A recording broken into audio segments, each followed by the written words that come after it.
this example is just me trying to make the point of reading the question.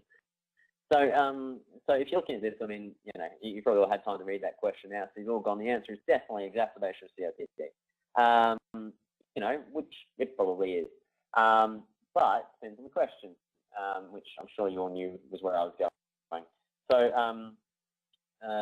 So if the question is the most likely diagnosis is, the answer is going to be exacerbation of COPD. If the answer is the least likely diagnosis is, that's going to change the answer. And I'll put cystic fibrosis there. I'm just trying to make a point with this question, okay? So it's not meant to be most common, but a possible complication of this condition is empyema. And just to really hammer home the point, at her age of 75, her hair is most likely white. Okay, so I've obviously overkilled the point, but you get what I mean, is that you really, really, really need to read the question at the end, the little question bit, because you'll find a lot of people will, they'll read through what we call the stem of the question, meaning the information, and will already have the answer in their head, which is fine, but you really need to be careful and actually read the question at the end, okay? And then you can have the answers covered and try and choose what answer you think it is, but make sure you do, okay?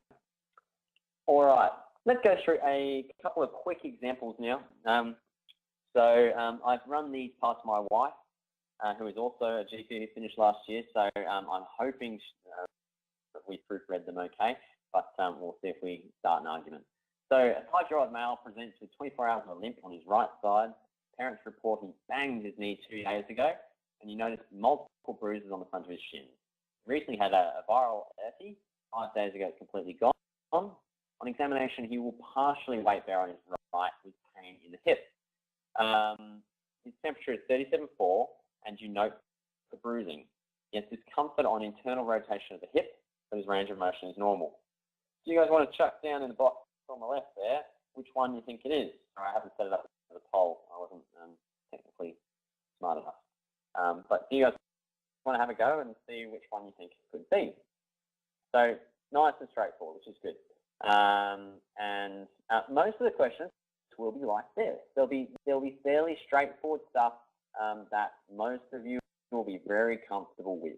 Okay, and that's the whole point of the exam. It's not really out there to trick you. There'll be a few points in there occasionally which will be a little bit stickier, but generally they try and stay away from controversy if they can. So if everyone's happy with that, I'm not going to go through the answers in great detail then, but there's a few basic points as to what these things are. All right. Next one. Sunil, not for the single best answer ones. I'll come back to that. So this ECG is most consistent with. Now, for those with fabulous vision, you can zoom in on that. What I'll do is I'll do that. Have a look at that and see, unfortunately. Okay, so there's a couple of things to think about here. So even if you didn't know, they didn't correct it. Sorry, Wolff, Parkinson, White has 2 F. Just to make that clear, because I hate spelling errors. One of those grammar Nazi people. Okay, so if you're looking at this question, a couple of points to make clear. So ECGs, RACGP loves ECGs for these single best answer questions.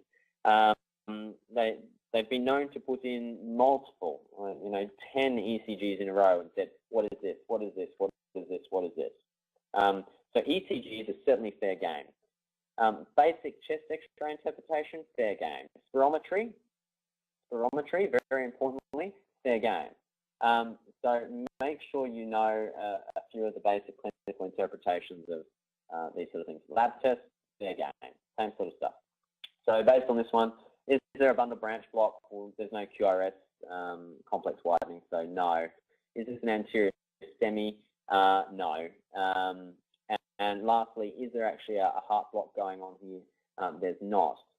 So even if you didn't know what Wolff, Parkinson, White was, you should be fairly comfortable to say, well, I don't know what Wolff, Parkinson, White is, but I can cross out the other 4, certainly.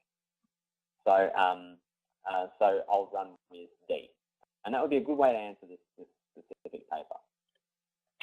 So without going into teaching you guys ECGs, Delta weight best in 2, 3, and there's a shortened PR interval.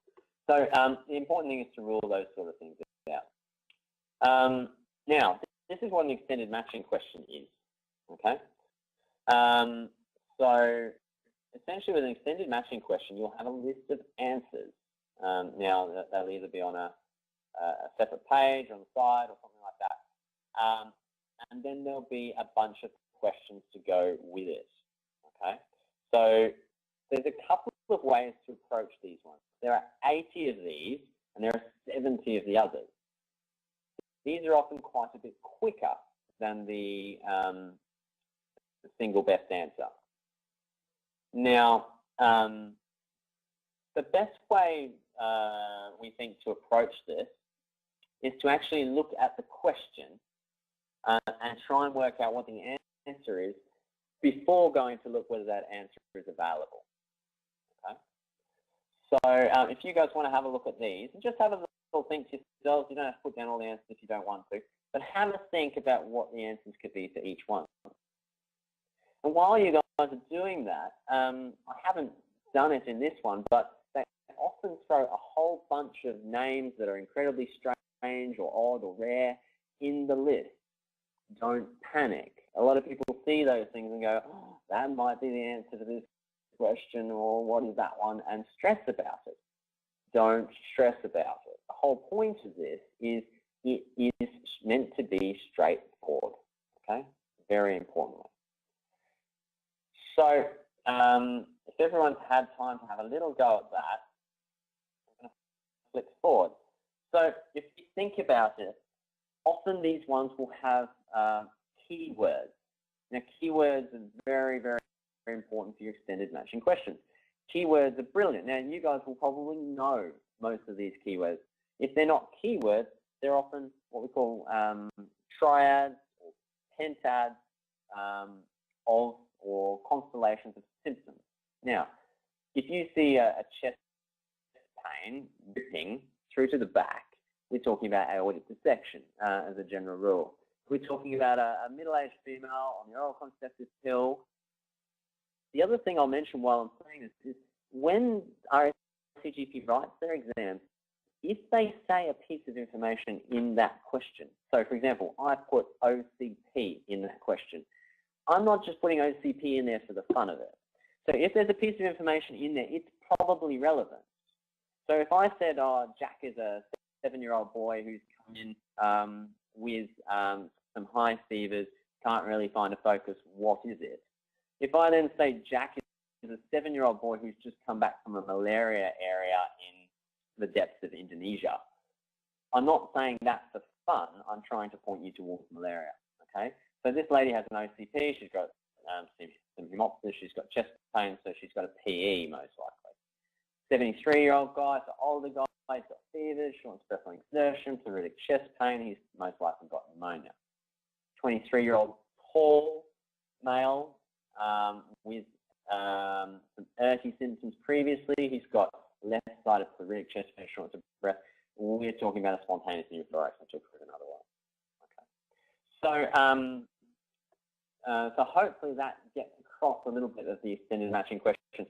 These are not tricky. Don't overthink them. There's some usually very big pointers in there, and it's just about picking those up. If you're someone who's not very good at knowing what these key questions are, then the good way to look it up is something like Murtagh, and Murtagh's list of pentads and triads and things like that, or going through emergency textbooks and looking at presenting complaints such as chest pain and what the most likely things are or what